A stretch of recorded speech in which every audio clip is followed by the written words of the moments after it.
and, and expand access to practical and culturally relevant nutrition education for diabetes in Cameroon. Dr. Arun, thank you very much for taking time. I know that your time now is precious to share your knowledge, your expertise and experience with our community. Before we begin fully the session, please put your mic on mute. Feel free to drop a question on the chat.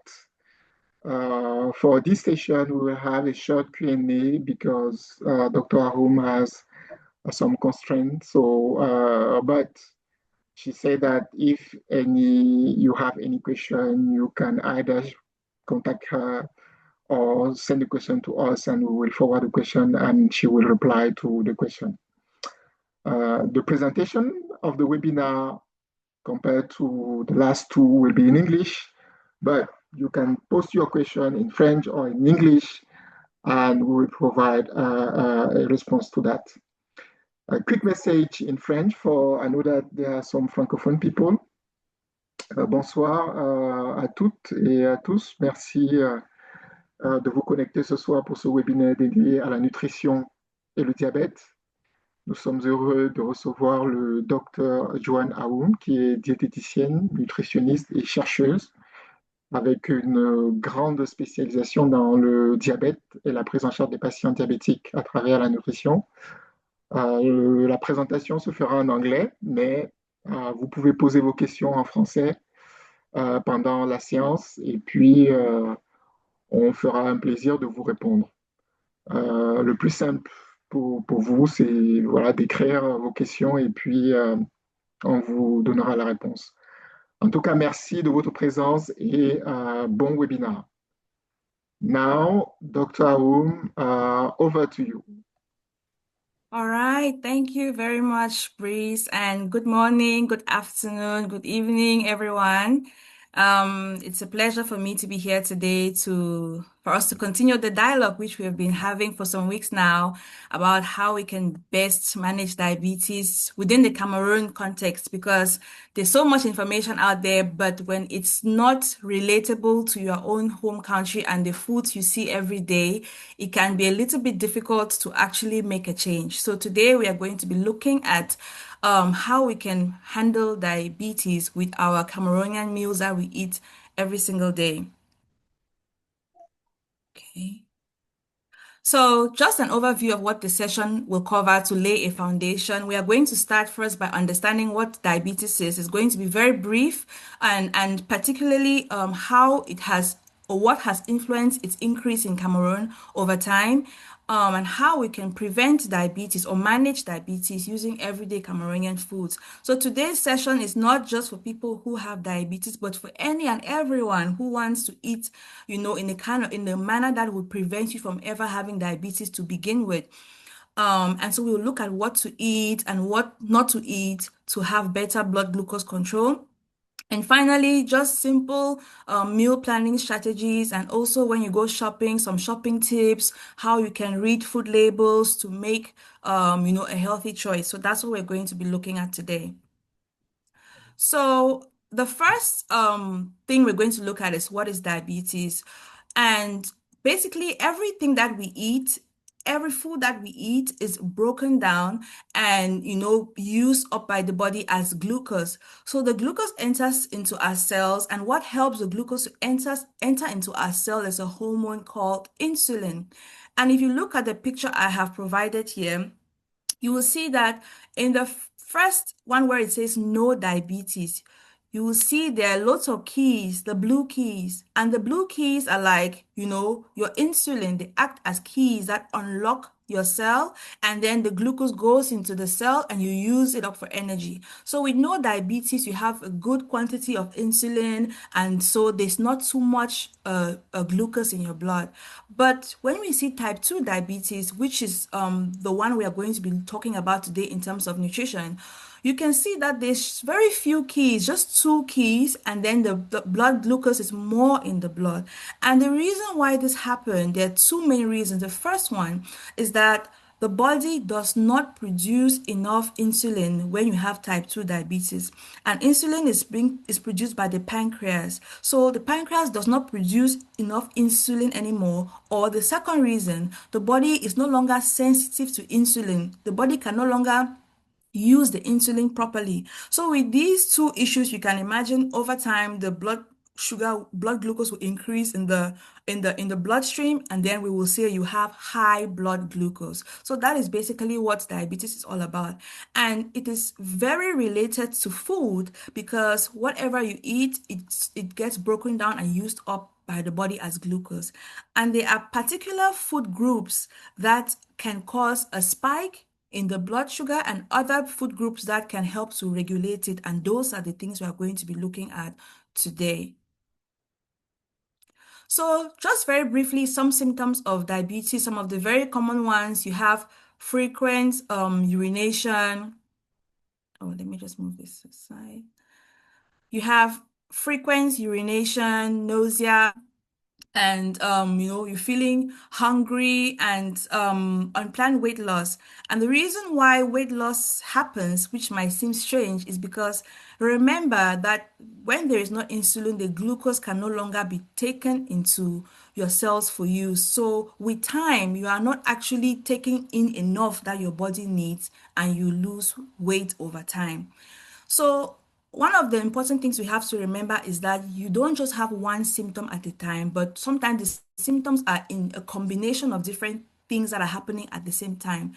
But unfortunately, the bad side or the downside to all of this is that in Cameroon, most people don't go and seek the help that they need when they have those initial symptoms. Oftentimes, they go when things have already gone so bad, and that's when they go to seek solutions. Let me just see. Okay, yeah, that's much better. Okay. Um, and so we also look at the risk factors. What are the risk factors? And the first risk factor is overweight. When you are overweight, your body tends to be less sensitive to insulin, and also a family history. Now, this is interesting. Some people, there are some families where they might have certain genes that might predispose them to diabetes more. For example, in a family, perhaps they have a slower metabolism, meaning that within their system, the rate at which their food is digested and used is a little bit slower. And such families, you might find that they gain weight a little bit easier. So the risk of them having diabetes is higher.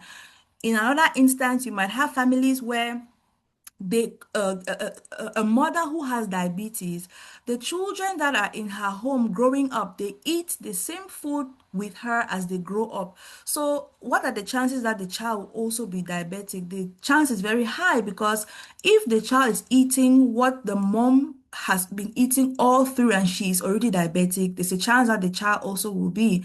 So those are some links that you between diabetes and the family. And finally, poor diet and also low physical activity can also be risk factors, because when you are physically active, it's better for your blood sugar because it's used up for energy, as opposed to piling up when you are not physically active. Now, why was I saying everything I just said? It's to drive through the message that early management matters, early intervention matters, and picking up diabetes early matters. Because if it's not picked up at an early stage, then you can already have very bad complications that could happen. For example, diabetic eye disease and diabetic foot amputation. And this is a real problem in Cameroon. Most people would go to the hospital when it's already at a critical stage. They might complain about a wound that is not healing. Somebody has a wound on their foot, the wound is not healing, and then they go to the hospital, but it's already in a deteriorating stage. So this is why we need to continue having, such dialogue and discussions about how we can, best manage diabetes.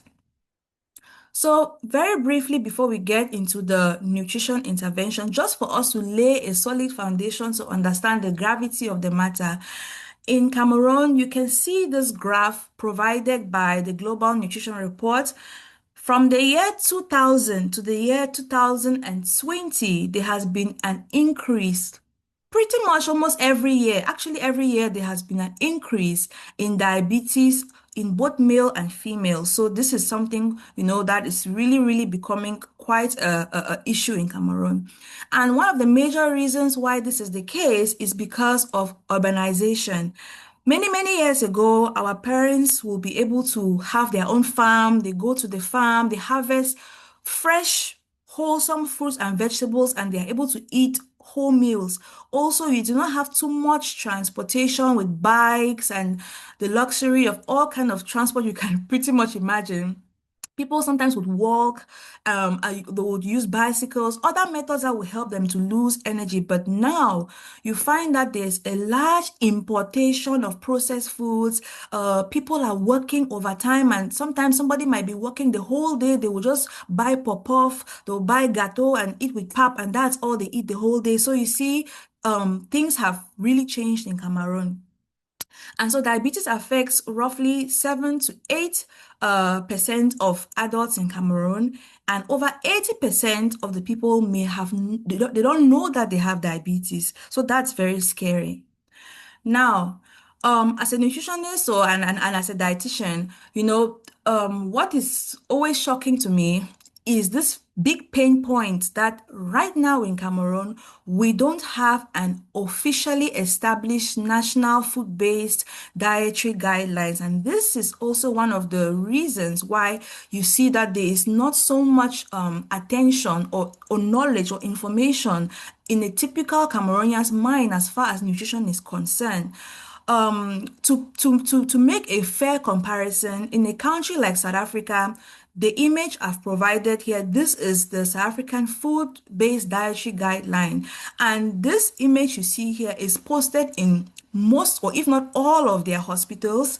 And it is taught right from the school level. They teach children and higher levels of studies as well, high school, they teach them at least the basic food guide. So you see, before someone becomes an adult or as they grow, they at least are able to have a knowledge about how much starch or how much vegetables or how much protein. But unfortunately in Cameroon, we have not yet had that. And secondly, as far as diabetes is concerned, we don't have culturally adapted diabetes nutrition guidelines. So someone might want a diabetes plan and they go online and there's maybe it's one mama in the village who might be needing help with her diabetes, and then they're telling her that she should eat some wraps or giving her some foods that are more of Western foods that she have no idea about. So these are some of the issues as far as nutrition is concerned in Cameroon. And now I'm going to do a little exercise. If you can follow with me and you can count for yourself personally, which are some of these common practices that you might be practicing that actually increase the risk of diabetes. And the first one is having large portions of starchy, heavy meals. So are you the kind of person that you put a large plate of fufu corn and very small amount of jama, or do you pile your plate with rice? Do you have large portion of starches? Do you hate vegetables? Maybe you have a low intake of vegetables. Do you use palm oil very frequently and you fry your foods instead of boiling the plantain? You fry the plantain, you eat more of fried foods. And how is your consumption of drinks like Fanta, Coke, Sprite? Do you drink one every day? Do you drink every 2 days? Do you eat puff puff, ching ching, cakes and donuts and all these sweet? How often do you actually eat them? Or are you someone who skips meals? Maybe you only eat breakfast and then you don't eat for the rest of the day, or you skip breakfast, skip lunch, and you only eat supper. So it's a problem because people who do this oftentimes when they are eating the one meal, that one meal is like a huge plate, so they end up overeating at the end of the day.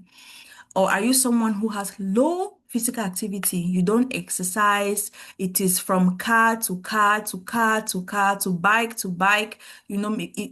Are you not having any moments where maybe you take a stroll or you do some chores around the house where you can actually be physically active? So these are some common practices that the everyday Cameroonian they do unknowingly increases the risk of diabetes.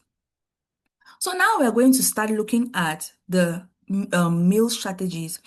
And the first one we're going to look at, or the first aspect we'll look at is prevention. We will look at prevention before we look at if you already have diabetes. So these are just tips that generally everybody can start now to make some changes in their diet that will help them that can help to prevent the onset of diabetes later on. And the first one is choosing fiber-rich foods. Why fiber-rich foods? The main food group that actually affects blood sugar is your carbohydrate foods. And these are foods like rice, bread, yam, cassava, sweet potato, corn. These are all your starchy foods.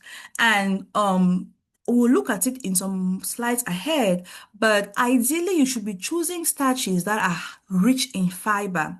For example, um unpeeled whole foods. So in Cameroon, when people want to prepare, let's say fufu corn, for example, they take the corn to go and grind it, and then they peel the corn first before they grind it, and then they eat the fufu corn like that. But I always ask myself that, but why do they peel the corn? Because the shell, that part that you are peeling, that's actually fiber. That's what is going to help to regulate blood sugar, and it should not be peeled.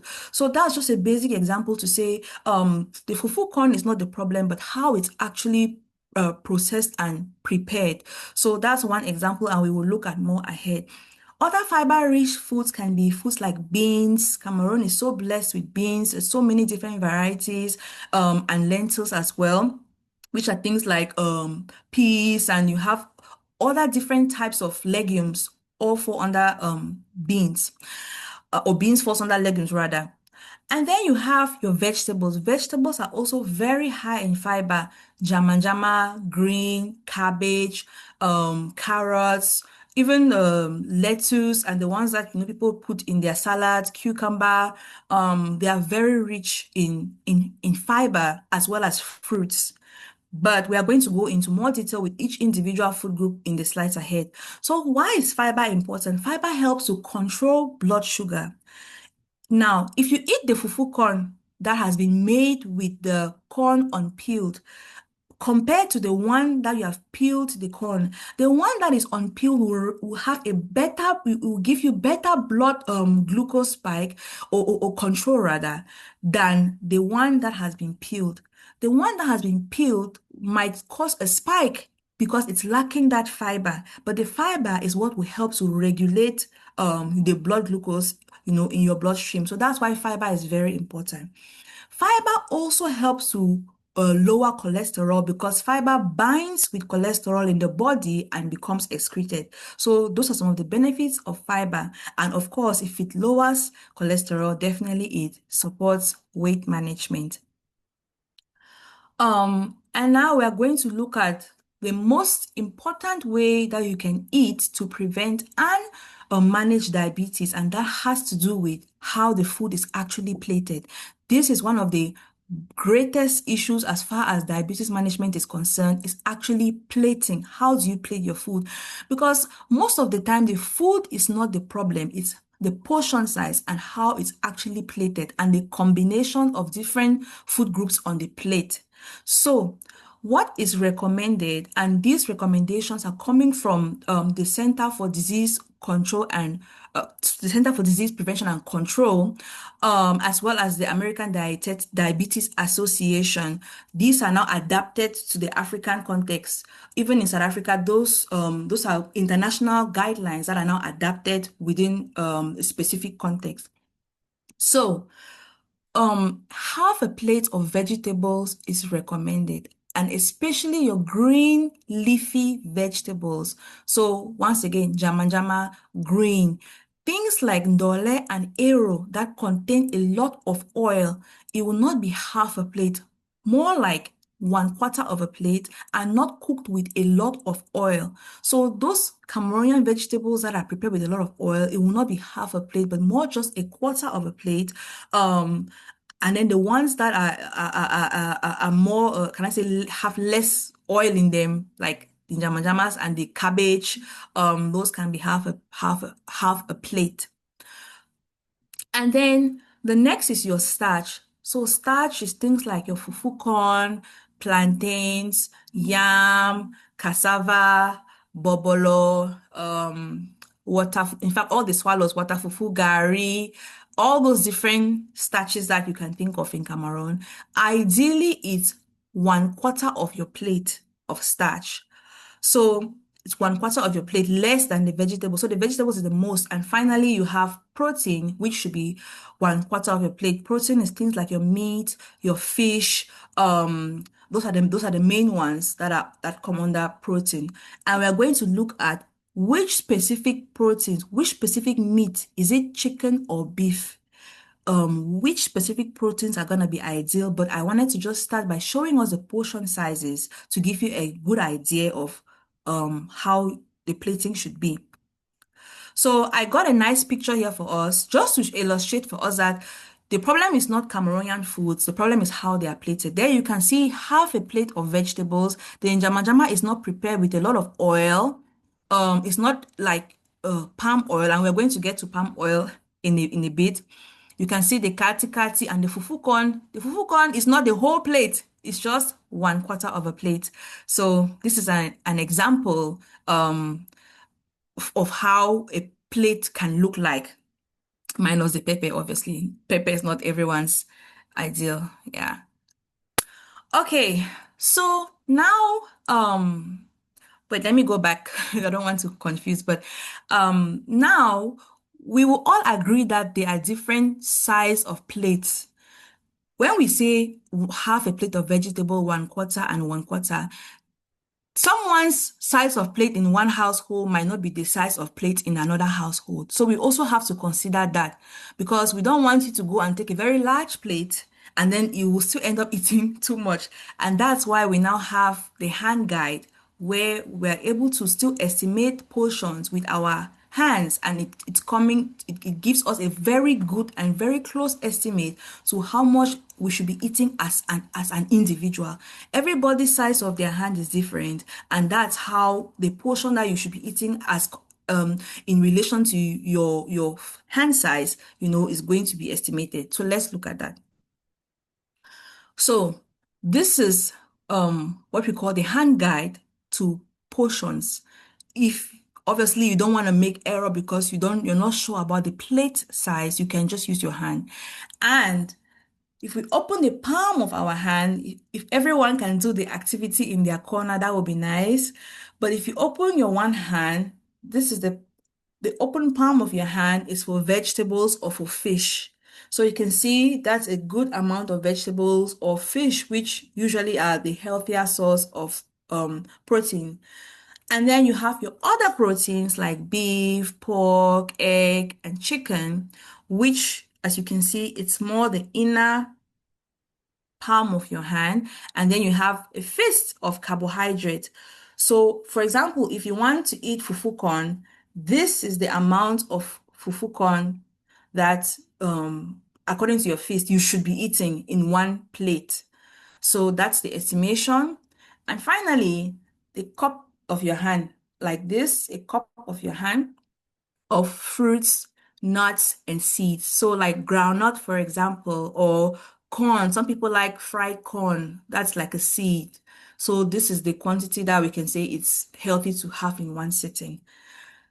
All right.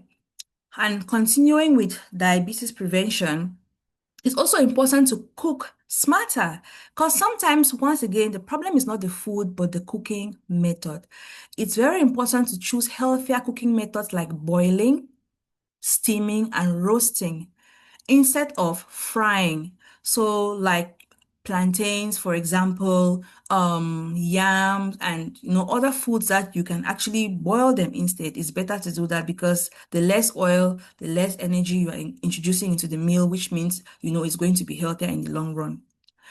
And also having physical activity, which is now a lifestyle change, is also important to help with preventing diabetes. Now, when we say exercise, sometimes people think that they have to go and sign up in a gym, have a gym membership. They just think it just becomes so stressful because it sounds expensive. You now have to buy all these gym clothes, and it just becomes very, very unnecessarily stressful. Meanwhile, just basic things like walking, just walking around your neighborhood.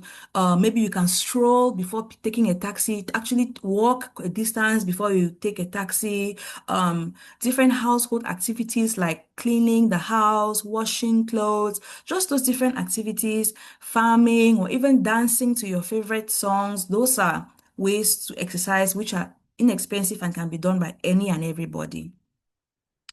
Okay, so now we are going to what to do, to look at what to eat and limit with diabetes. So this is if you have diabetes already, and these are just general guidelines, but it is most encouraged to see your healthcare provider in connection with your healthcare team to find the best solution. So we will start with the starches, which are the ones that contain carbohydrates. So, it is very important that carbohydrates should be eaten in controlled portions because this is the food group that most affects blood glucose. So, once again, remember that it is just 1/4 of your plate. And it is allowed and okay for you to eat swallows like your gari and your water fufu. But I just wanted to highlight here that the method in which swallows are produced, a lot of the fiber is removed. If you ever maybe just watch a video or look to someone who prepares water fufu or gari, for example, they take a lot of time to strain and wash and strain, and that process takes away a lot of the fiber. So by the time the swallow is sitting in front of you, it might be more of just the starchy component left, which can cause a spike. It is not that you should not eat it. It is just to have that knowledge that this is how this food is prepared, and it's not a fiber-rich food, meaning you can still eat it in the 1/4 of a plate, but don't go beyond that. In other options, you could go for making your own because now you will know how you prepare it. You might process it in a way that will not take out all of the fiber. Some people, they prefer to buy the yam from the market and pound the yam by themselves. That's another way that can preserve the fiber. So you can look at things like that. Um, Tubers, like I was just talking now, yam, Irish potatoes, sweet potatoes, which one am I forgetting? Cassava. These are all tubers, which once again are allowed to be eaten, but just limiting it to 1/4 of a plate. And speaking of sweet potatoes, I think it might be in the next slide, but let me see. Okay, yeah. Okay, all right, it's in this slide, it's at the bottom. Okay, I'll get to it in a short while. Looking at plantain, plantain is also allowed that you can also have plantain and once again limit to 1/4 of a plate and go more for the boiled or roasted cooking methods instead of frying. The green plantain is preferred because obviously it's not sweet tasting, but also it contains more fibers that regulate the blood glucose better as opposed to sweet plantains that can cause a spike in blood glucose because they have what you call a high glycemic index. So go for more of the green plantain, but if you must have ripe plantain, then you should also limit it to just a 1/4 of a plate, but ideally go for the green plantains. Now you have rice. And in Cameroon, there's so many different variations of rice on the market. And I would encourage you, if you can, to look more for brown rice. I know when I was in Cameroon, I used to see it in the market, and the brown rice is better because It's more it has more of the whole wheat component. It has more fiber. So the brown rice is better than just white rice. White rice has been processed and all the fiber it has been removed. So brown rice is gonna be a better option to go for. And also if you are someone that consumes breakfast cereals, nowadays people eat breakfast cereals like cornflakes and things like that. Always go for the whole grain option. You have the cornflakes that looks yellow. That one is processed. You go for the brown cornflakes. It actually looks brown in the packet, and make sure you check the food labels, which I will show you in a while, to see that that one it contains fiber. So always go for the fiber cereals, high fiber cereals, for example, oats. And finally, just to look at sweet potatoes briefly, the name sweet potatoes will make you think it's not good for diabetes because it's sweet, but actually, sweet potatoes is even preferred to ripe plantains because sweet potatoes, ironically, it is a low glycemic index food, meaning it's actually good for blood glucose control. So it should be limited to a quarter of a plate, but I think it was just interesting to note because many people might run away from it, but actually, it's not a problem at all. Continuing with our starches, it's important to limit your refined starches. So refined starches are basically the starches where the fiber has been removed. I think I've given a couple of examples already. And obviously your fried starches and snacks, the pop-off, the chin-chin, the beignet. There's so many delicious options we have in Cameroon, but they are not good for your blood sugar. So with diabetes, you really have to cut back on such foods. And also avoiding large portions of starches, like I already mentioned. When you have a large portion of starch, that will instantly spike your blood glucose, and it's just not going to help you regulate with time. So the key message here with starch is to limit it to one quarter of your plate and go for the options that are rich in fiber. Now we're going to look at our proteins and what we can eat more often. It is important or preferred to go for your white meat. White meat is meat like chicken, rabbit, even fish. These are healthier in the long run as opposed to red meat. Red meat is, for example, beef is red meat. And the reason why red meat is not so encouraged is because red meat usually has more saturated fats than white meat. And with saturated fat, it increases the risk of heart disease with time. So when you already have diabetes, your risk already for heart disease is already high. So you don't want to be eating things that are going to even increase the risk further.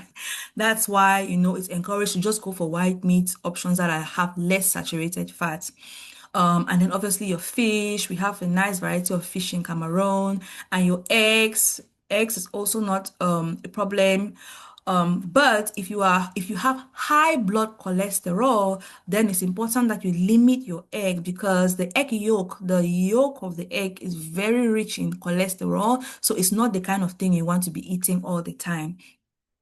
And finally, what we can eat more of is beans, lentils, soya beans. They are so rich with fiber, so rich with fiber. So they are very, very encouraged.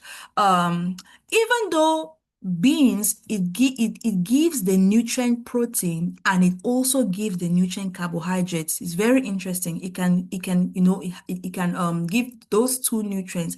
But when we want to plate it, the question now is it a starch or is it a protein? And because it has a lot of starch components to it, beans is plated as a starch. So it will be one quarter of a plate. Let's say you are eating rice and beans together. Since the beans is being plated as a starch and the rice is also being plated as a starch, the rice and the beans together will be seen as starch and will be plated as one quarter of a plate only. So that's just exactly the same as corn chaff. Corn chaff is like beans and corn, which is a starch. So you will see both of them as starches and then just plate it one quarter of a plate. So now what should we limit? We should limit red fatty meat like beef and goat, and I already explained why. Processed meats. In Cameroon, lots of people don't really consume the processed meats like they do here in the West. For example, hot dogs, bacon, and things like that. But we do eat a lot of heavily seasoned meats like soya, shawarma, roasted meats where they have put a lot of salts and things like that. And it's good to limit because you also don't want to increase your risk of high blood pressure, which can come about as eating, heavily seasoned meat with salt and things like that. Looking at the legumes again, we already covered beans, but I'll just go through this slide. So once again, they provide protein, fiber, and a slow release of carbohydrates. So like I mentioned, they're very good for blood glucose control and should be a quarter of a plate like starch. So we have a variety in Cameroon. Um, Sometimes you can even make them a part of your breakfast. I know that the soya beans, you can grind the soya beans and mix a soya bean porridge, which you can eat in the morning. So those are just some ideas beyond just cooking the beans or concha for the things that we are more familiar with on a day-to-day basis. Okay, so now looking at the vegetables, it's good to eat a lot of vegetables. Like we saw, it's up to half a plate of vegetables. So go for fresh vegetables, not canned vegetables. I think most Cameroonians, they prefer to buy their fresh vegetables from the market. So I guess that's a good thing for us. But if you are someone that buys canned, like the ones that are in the can, avoid and go for the fresh. And it's very important to cook with little oil. Actually, the amount of oil recommended is just 1 teaspoon of oil per person in a household. So if you are cooking, let's say a meal for 5 people, that they'll eat that meal in one sitting, then it will be 5 teaspoons of oil. It sounds a little too little, but that's actually what is recommended. See, in Cameroon, we cook with too much oil. And it's good to go for, once again, your green leafy vegetables. They are high in iron, high in fiber, and good with blood sugar control. So the vegetables that you want to watch or limit is things like your starchy vegetables. For example, carrot. Carrot is an example of a starchy vegetable, and also it has a sweet component to it. So for carrots, let's say you are making maybe a carrot sauce or a carrot stew, you won't put half a plate of carrots. You will limit it, maybe just a couple of spoons, but half, not half a plate. And also you want to limit oily vegetables like arrow, dole, just foods that you use too much oil in them. You want to limit those or cook with less oil. And then very important as well, something to watch is to have soups with, avoid soups with little actual vegetables. There are some people that they will buy just like powder, maybe okra powder, and then they would use the powder to make the okra and put a lot of water. So finally, they are just having water and salt and spices and very little vegetables. So we want to eat the actual vegetables, not just soups where you put a lot of water and it just dilutes the whole thing. So looking at fruits, some people think people with diabetes cannot eat fruits, but they are wrong. Fruits is a healthy part of diet for everybody, including people with diabetes. So it's important to go for whole fruits like apples and oranges that they have a good source of fiber, and aim for 1 to 2 portions a day. So for example, it can be one orange in the morning, one apple in the afternoon. But it's important not to take fruits on the empty stomach. That is the distinction here. Do not take fruits on an empty stomach as a diabetic because it can cause a spike in the blood sugar. It's best to take it with a meal or after a meal, where since you have already had food in your system, there will not be a spike. It will just be much better controlled. So what is important to avoid here is fruit juices. Um, Even if it says that, oh, low sugar on the food label or things like that, it's just better to avoid fruit juices in general because you don't know how much sugar is contained within. And also to avoid large portions of fruits. So you don't want to eat 3 bananas at a go or 2 bananas at a go. Just keep it, 1 to 2 portions per day, and that's enough.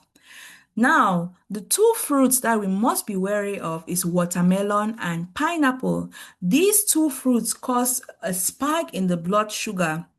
And so we must be very wary when having watermelon or pineapple, just a little at a time, not a very large portion, because these are the two fruits that have a high glycemic index and can cause a spike in the blood sugar. So now we're going to look at fats and oils, and it's better to go for unsaturated fats. Unsaturated fats are fats that are liquid at room temperature. For example, sunflower oil, canola oil, these are liquid at room temperature. And what to reduce is, for example, palm oil and bleached oils. Now, palm oil in its natural form, as you see in the picture there, is actually a very healthy oil in terms of its vitamin A composition. It has one of the highest quantities of carotene, so it's very, very rich in vitamin A. But unfortunately, palm oil also has a high quantity of saturated fat called palmitic acid. And this palmitic acid has been known to predispose to a buildup of plaque within our arteries, which can lead to heart disease. So, in as much as it has those good things, it is still a saturated fat, and we should still have caution when consuming palm oil. And that's why I said to use in small amounts or to limit, because it's sometimes good to even just switch and replace meals that you cook with palm oil, cook them with this unsaturated fats and just make a switch. Um, Also, it is important to avoid bleached oils.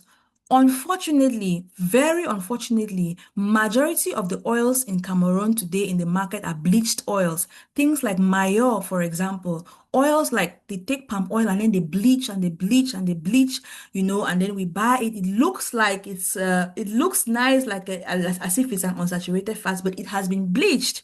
And bleach oil is even worse than palm oil because bleach oils have been, they have gone through a lot of heating process. So even the little nutrients that were there have, just been rid of the nutrients. And then the heating and processing of the oil introduces things called free radicals. And free radicals are very harmful to the body. Free radicals, they have been linked to increase in risk for cancer and things like that. So bleach oils are really, really terrible for our body, and it is really unfortunate that that's what we have more of in Cameroon. What to reduce as well is things like butter and margarine, just to limit your fat wherever you can to ensure that you're not giving your body too much energy to work with at the level of fats. And finally, avoiding deep frying. Go more for boiling, go more for roasting, go more for steaming, and less of deep frying. And we're just going to look at fluids. We're almost rounding up. What to drink, very, very important with diabetes. So, very important to take water, 6 to 8 glasses per day of water. And one tip is to carry a water bottle with you. If you don't take a water bottle around, sometimes it's easy to forget. But if you have a water bottle, or even you carry a jar of water and keep it in your kitchen, keep the water where you can see it. It will be easier for you to remember to drink water every day. And also, milk. In this part of the world, their milk is more in liquid form, but in Cameroon, our milk is more in powdered form. But irrespective, milk is still an important part of a balanced diet, and so milk is allowed, but go for more of what is called skimmed milk. Skimmed milk. Skimmed milk is milk where the fat has been kind of like removed. So it's not the it is preferred, especially if one already has diabetes. You want to just limit the whole fat option of milk and just go for the skimmed option. In Cameroon, when I was last there, I did notice that the sachet of powder milk now they actually do write it. If you check, they can say skimmed. So you can have the skimmed powder milk. They do exist. So when you out, just look and you will be able to find them. Other milk products are things like yogurt. Yogurt is also allowed for diabetics, but it's important to go for the plain yogurt. Plain yogurt is yogurt that has not been sweetened. So I don't know a specific brand, but if you want to buy milk, you can just ask for the one that has been unsweetened or for the plain yogurt rather, and that's allowed, it's allowed to have, you're allowed to have that. And what to avoid as far as fluid is concerned, of course, you have your Fanta, your Coke, and all those things, your top. Unfortunately, it's best to just avoid them altogether. And alcohol as well, because alcohol is also broken down in the body and can cause a spike in it causes a spike in blood sugar, as well as increases the risk of things like liver disease, heart disease. So once you already have diabetes, the risk of these conditions are already high. So you want to take away anything that would increase the risk of complications further.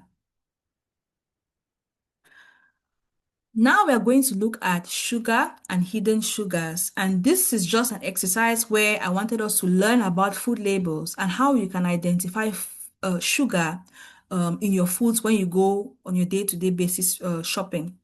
So sugar is not just in sweets and beverages. Sometimes you would think that it's just maybe in your tea where you will find sugar. You might find sugar in sweets, lollipops, chewing gum, but no, sugar is in more places than you can imagine. So you need to learn how to read food labels so that you will not be deceived. For example, if we look at the picture I gave as an example, you see there it says whole milk as the first ingredient and sugar as the second ingredient.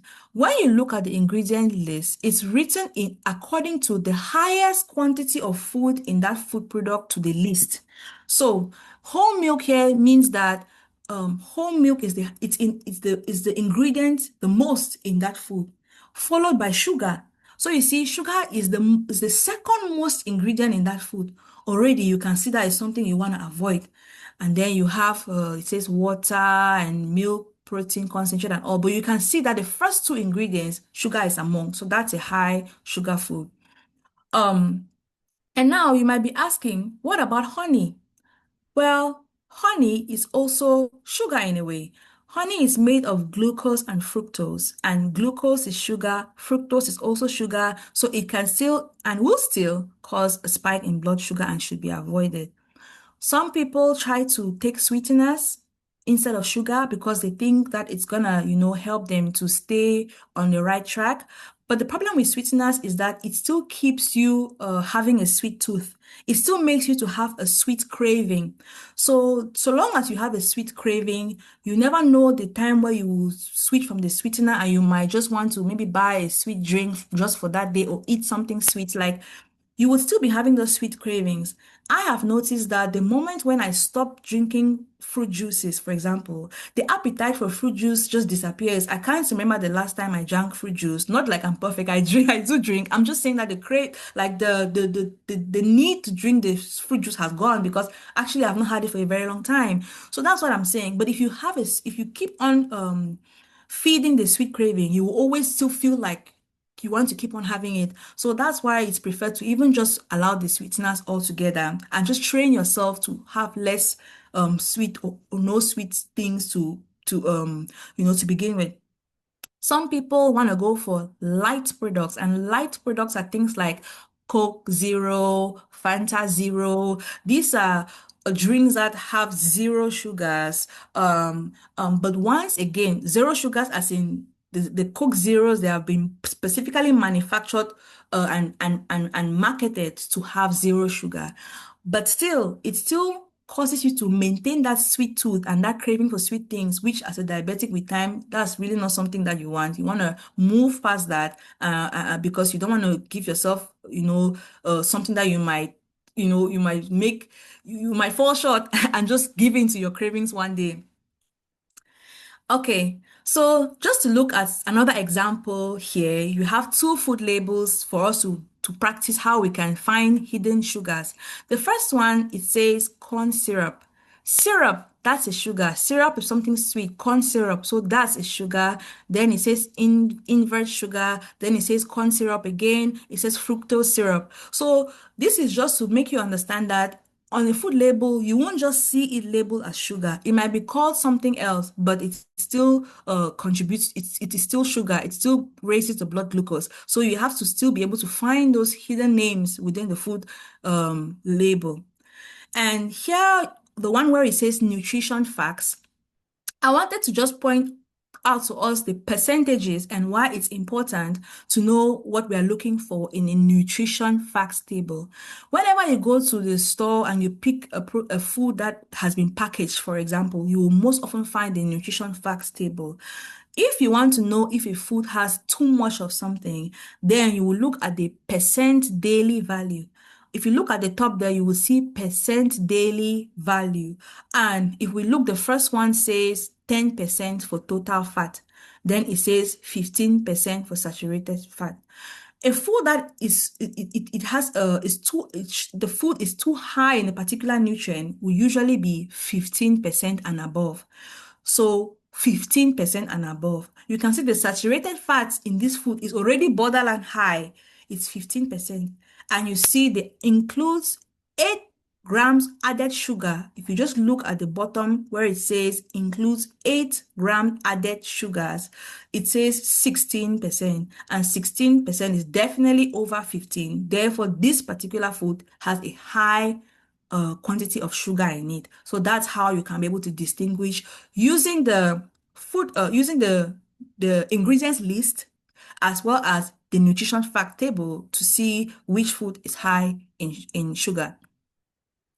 And just very briefly, looking at salt and blood pressure, you want to reduce excess salt in your food on a day-to-day basis because once again, hypertension is already a risk factor. Some people already have diabetes and hypertension together, so you want to reduce excess salt intake.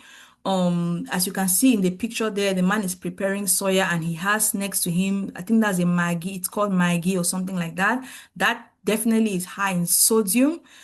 So when we talk about salt, it's not just the salt as in salt that you sprinkle in your food, but foods that contain sodium. Maggi contains sodium, so Maggi is among. So we're looking at foods that are high in sodium. And I provided another nutrition facts table here. If you check the sodium in this particular food, it says 46% of sodium. So that is extremely high, and you should never go near that kind of food.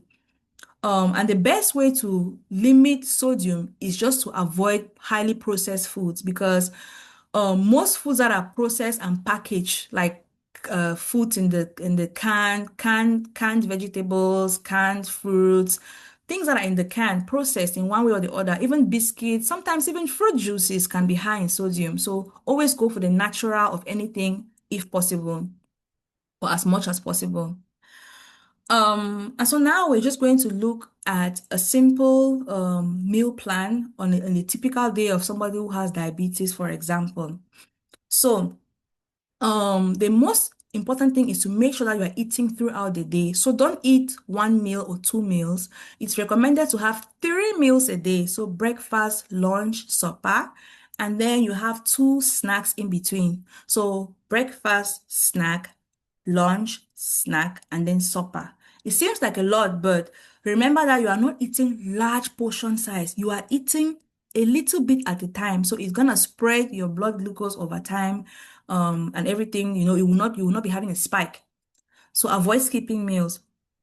So let's say, for example, for breakfast, you can have something like um, a slice of boiled sweet potato and tomato sauce, maybe mixed with some mushroom and mushroom tomato sauce or green or whatever nice vegetables that you feel like can go into the sauce. And then you can also have an orange. You can also have an egg. So your breakfast should contain that carbohydrate, it should contain the protein, and it should also contain vegetables and a fruit, which you can take after the breakfast. Then for your snack, you can just have something like boiled granuts. If it's granite season in Cameroon, you just have a handful of boiled granuts. Then for lunch, you can have fufu corn and jama jama and chicken or fish. And then for your snack, you can have another handful of um, fried groundnuts, fried corn, fried corn, or even popcorn, which again prepare with little oil. Popcorn is actually very good, good fiber there in popcorn. And then for supper, you can have something like maybe pepper soup, yam pepper soup with chicken yam pepper soup. And then you can have a salad after to make sure that you meet up with your vegetable ratio. So you see, I did not have to put the salad in the pepper soup, but you have it in your mind that, okay, I've eaten starch so far, I've eaten protein so far. What am I lacking to add up so that I can, it can be like I'm meeting that plating method. So yeah. So, our take-home message, diabetes prevention and management. Diabetes prevention and management is not about expensive foods. Already, we can see that I've been calling the foods that we know on a day-to-day basis here in Cameroon. I've not called anything that is so abstract to us. I've not called anything that it requires you to go and buy something so specialized. I've just called what we know. So it's all about balance, the right portion, and simple daily habits as well. So it's something that you have to make up your mind every day to put those different changes. And that's basically all you have to do. Not going to spend so much or feeling so stressed up, but just using what you have to, make the best of your meals every single day. So I've come to the end of my presentation and finally to say that you have all the foods that you need in Cameroon. You don't need anything different. So thank you, Breeze. Thank you, Joanne. Thank you very much for this presentation. It was really, really insightful and a lot of practical stuff here. We discussed before checking the time. I don't know how you are Um, I available. think I have to go. So you think you have to go? You cannot take one Yes. or two questions. Okay, let me take one or two questions really quickly. Okay, guys, we have opportunity to ask one or two questions if you have. Unfortunately, Dr. Joanne does not have time to stay more. So please, either you unmute yourself to ask a question or you write a question on the chat. One quick question for you. For example, in Cameroon, we eat these beignet, Mm, beans, as a full meal. So how do you, uh, I'm thinking about the plate. So, and you say mm, that, okay, for example, the beans should be a quarter. mm. So how can we work with that? Okay, so in this scenario, the individual now has to make a lifestyle change to start eating a little bit differently, especially if you already have diabetes. If you already have diabetes, then you should not be having fried foods to begin with, like beignet, for example. Instead, have maybe rice and beans, for example, because the rice now will be boiled, it's not fried, and it's easier for you to find maybe brown rice or something that has more fiber than beignet. Beignet is made with white flour, and white flour is basically is been highly processed. So just the beignet in itself can, increase your blood glucose. So you have to just make a swap. You have to think like, okay, what starch can I eat that is healthier than this beignet? Okay, thank you. Yeah. Any questions? Anyway, Dr. Joanne said that Yeah. if you have question, you can post your. Yes. Uh, Thank you very much, Breeze. if you have question, you can send your question to me. I will forward to her. She will reply, and then I will share the answer to you. So there is Professor Anastas has a question. Okay. Sir Judy has a question. Okay. Prof, please. Thank you very much, Brice. I hope you can hear me very well.